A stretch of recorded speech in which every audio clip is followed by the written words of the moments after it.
Assalamualaikum warahmatullahi wabarakatuh. Pemirsa channel YouTube Pondok Pesantren Hidayatul Asma Al-Husna.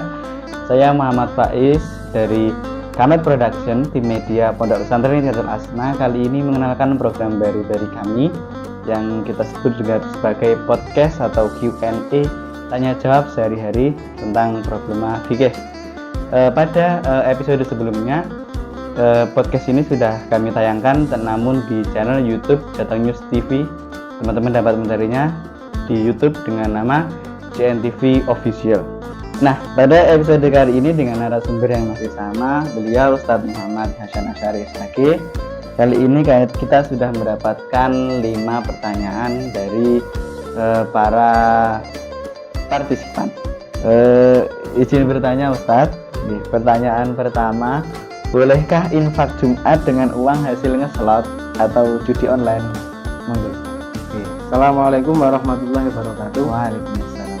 Ada pertanyaan menarik, bagaimana hukum sedekah atau infak dengan perkara yang haram atau yang dihasilkan dari judi online? Kalau sekarang yang lagi ramai adalah nge-slot, game slot. Nah, dalam masalah sedekah, sebelum saya menjawab, izinkan saya akan menjelaskan atau beberapa penjelasan mengenai sedekah. Sedekah itu adalah ya sesuatu yang kita berikan kepada orang lain yang kita miliki. Nah, itu banyak sekali dalil atau dawuh-dawuh Kanjeng Nabi mengenai sedekah, mengenai keutamaan sedekah. Seperti halnya dawuh Kanjeng Nabi dalam suatu hadis, as-shadaqatu tutfi'ul khati'ah. Sedekah itu bisa melebur keburukan, melebur amal keburukan. Kama yutfi'ul ma'u an-nar. Seperti halnya bisa memadamkannya air kepada api. Yaitu ibarat sedekah itu ibaratnya api, ibaratnya air. Khati'ah, keburukan, itu ibaratnya api.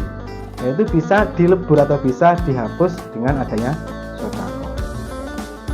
Namun sedekah itu harus dengan sebaiknya dengan perkara yang baik atau uang yang halal, dengan air. Ya, dengan perkara yang bisa memadamkan tadi. Nah, bagaimana hukum sedekah atau infak dengan uang haram? Itu sama saja kita ketika sholat menggunakan pakaian hasil curian dan hasil gosok. Kalau dipandang dari sisi sholat, dipandang dari sisi sedekahnya sah, tetap sah, sholatnya sah sesuai syarat dan rukunnya. Namun masalah ubudiyah kita, masalah penghambaan kita, bagaimana seorang musolli atau orang sholat itu menghadap Tuhannya tapi menggunakan barang atau menggunakan pakaian hasil curian atau hasil gosok. Kalau dipandang dari fikihnya tetap sah, karena rukun syarat sudah terpenuhi. Dia suci dari hadas, dari najis, menurut aurat dan lain sebagainya, rukun-rukunnya sudah terpenuhi, itu sah. Namun diterima tidaknya, itu jelas pasti tidak terima karena menggunakan pakaian atau sesuatu yang haram, biasanya dari curian atau gosok. Begitu juga sedekah seperti itu. Dari segi sedekahnya itu nggak apa-apa, tapi dari pahalanya itu loh, dia mendapatkan pahala atau malah dosa, karena yang disedekahkan atau barang yang diinfakkan itu adalah dari judi, dari perkara yang haram. Nah, itu masalah sedekah atau infak dari penjelasannya. Sekarang judi jelas ya hukumnya, jelas haram karena sudah disebutkan dalam nas Al-Quran. Bismillahirrahmanirrahim. Yas'alunaka anil khamri wal maisir qul fihima ismun kabirun wa manafi'u linnas wa ismuhuma akbaru min nafihima. Mereka kaum bertanya kepada kanjeng Nabi, kepada kamu itu kanjeng Nabi. Itu Allah tuh dawuh kepada dalam Al-Qur'an itu kanya itu ketoknya kepada kanjeng Nabi. Mereka bertanya kepada kamu wahai kanjeng Nabi mengenai khamr, minum khamr, arak. Kalau sekarang di apa itu yang memabukkan itulah. Dan masalah judi. Katakanlah di dalam keduanya itu terdapat dosa yang besar dan beberapa manfaat. Namun manfaatnya atau dosanya wa ismuhuma akbaru min naf'ihima. Bahwasanya dosa dari judi dan khamr itu lebih besar daripada kemanfaatannya. Kita manfaatnya itu untuk siapa toh? Untuk diri sendiri. Betul. Kalau judi yang menang ya pasti gembira, pasti bahagia. Tapi madaratnya bisa orang-orang yang kalah, merugikan orang lain, bisa lupa waktu, lupa lain kewajiban dan lain sebagainya, bisa mengganggu ke lingkungan warga sekitar. Nah, itu kan madaratnya lebih banyak daripada manfaat. Itu maka diharamkan judi dan minum khamr. Jelas kalau khamr ya jelas haramnya. Dan permainan, dan Allah juga menyinggung dalam Al-Quran dalam surah Al-Maidah kalau nggak salah mengenai permainan yang bisa melelehkan seseorang. Ya ayyuhalladzi bismillahirrahmanirrahim.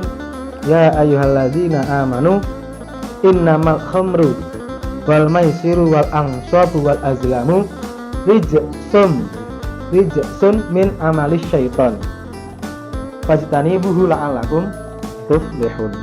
Itu wahai orang yang beriman, bahwasanya atau sesungguhnya khamr atau berjudi dan bermain itu termasuk perlakuan atau perilaku dari syaitan. Jauhilah la'allakum tuflihun. Mbak menawa itu mungkin kamu orang yang beruntung, yakin orang yang beruntung. Itu dalil dari judi, jelas haram ya.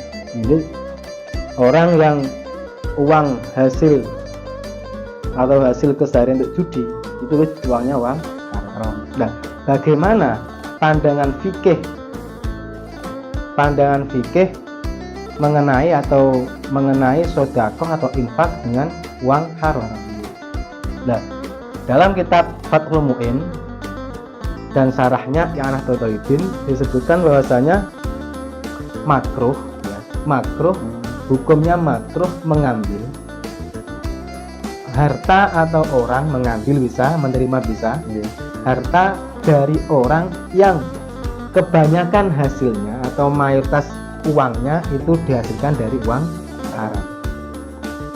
Saya bahasakan mayoritas, di dalam kitab itu dibahasakan mayoritas. Berarti ada halalnya. Tapi hukumnya makruh menerima atau mengambil harta orang yang penghasilannya itu kebanyakan dari perkara yang haram. Nah itu. Nah, haramnya atau perkara yang dihasilkan dari pekerjaan yang haram itu contohnya ya seperti pemimpin yang melenceng dari ketentuan. Kalau sekarang ya dolim. Ya, pakai pemimpin yang dolim, tidak sesuai aturan. Nah, itu kan kebanyakan uangnya kan biasanya dari pekerjaan itu, dari pekerjaannya. Memang dia pekerjaan pemimpin. Itu korupsi. Nah, bisa korupsi itu bisa. Itu juga masuk dalam zalim. Nah, itu mengambil atau menerima uang dari orang tersebut, maka hukumnya makruh. Bahkan